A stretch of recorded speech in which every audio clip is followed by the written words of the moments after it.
Sorry. Okay.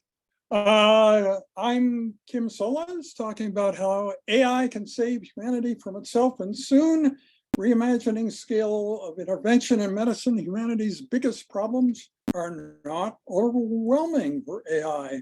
So I teach a course on technology and the future of medicine. And the future in 7 years, when machines are smarter than individual humans, and in 13 to 23 years, when they're smarter than the whole aggregate human race, and what the consequence of that is. And each year, that course introduces me to 66 new young people whose creativity is sort of our secret sauce. And we have this list of the 24 challenges of humanity that could be addressed by AI with collaborative intelligence. And what's happened recently, you would know about the success, for instance, of AlphaFold and Google DeepMind solving a lot of important things, also including nuclear fusion. But what has happened in the last few months is that we went from 24 really to one to focus on, which is AI alignment. And I'll explain to you why that became the sort of preeminent thing. But really working on any of these 24 challenges would probably help with the AI alignment problem in improving cooperation between us and machines. Now, you may not have noticed it, but something big happened in May, which is that the predicted date of artificial general intelligence decreased precipitously from 2057 to 2039. 2039 is only 17 years from now, and it'll likely that this date will continue to come down. So AGI is maybe only 15 years from now, and really none of us are factoring that into our plans. And so that happened in May.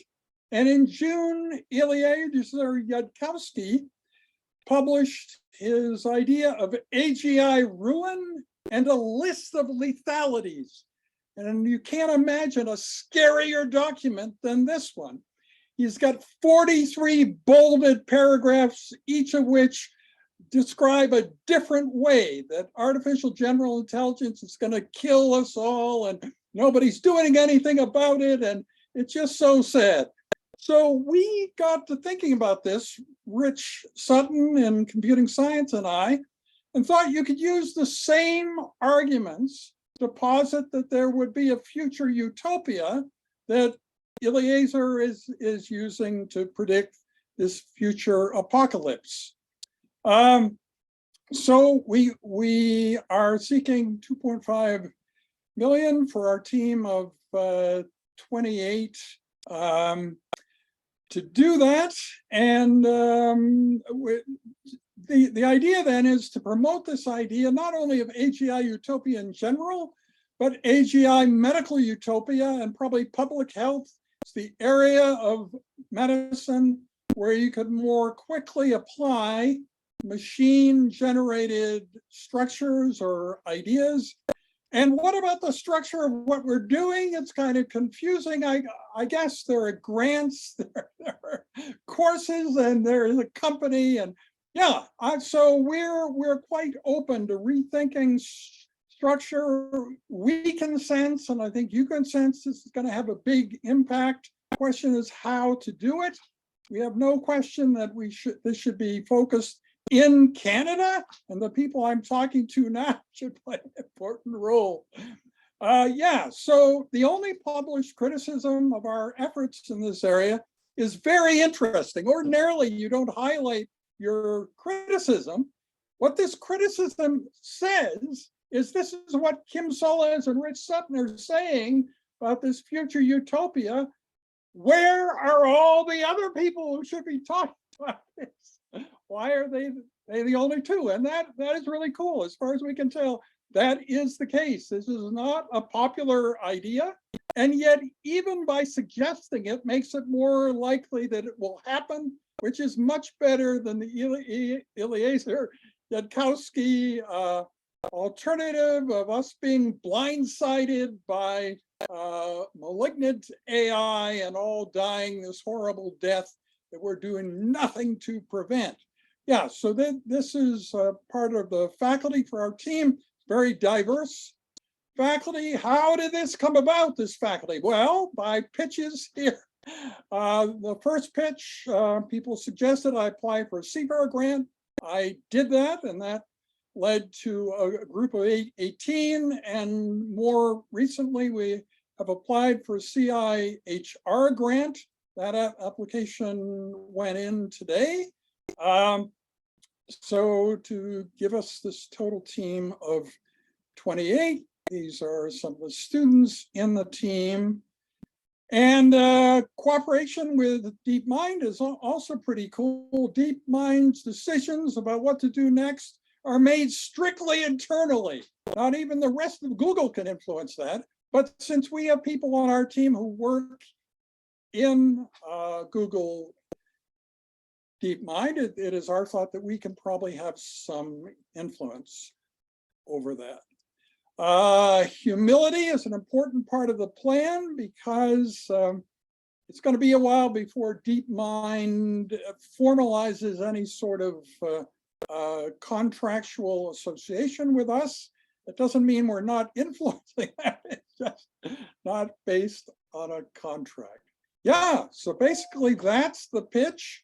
And you may be thinking, well, this is not good for the conservative Canadian market, but you're wrong. We're going to focus this in Canada, we're going to make it happen in Canada. However reluctant you are to think these big thoughts, we're still going to pursue this here. And some of you listening now will be an important part of that. I guarantee it. All right, thanks for the presentation, Kim. Just to start off the questions, it is clear that humanity is facing quite a few global problems. What would be the #1 priority of your lab? Yeah, well, I already said that. First of all, we're very proud of the list of 24. That is a complete list. That's everything, because it includes something like unknown, unknowns, and other. We're the first people ever to come up with this complete list of all the problems facing the human race. And AI alignment in June was made more important than all the others because Eliezer Yudkowsky says it's going to kill us off before we have a chance to do anything about the other 23 problems. So the answer to that question you asked is much easier than you thought, you see. Yeah. All right, Kim. Other questions? The sky is the limit here, and I think you hit it once again. So thank you for that provocative and very interesting talk. And I'm just wondering, there are some utopian societies already. I've wondered if you want to work with an existing utopia rather than create a new one.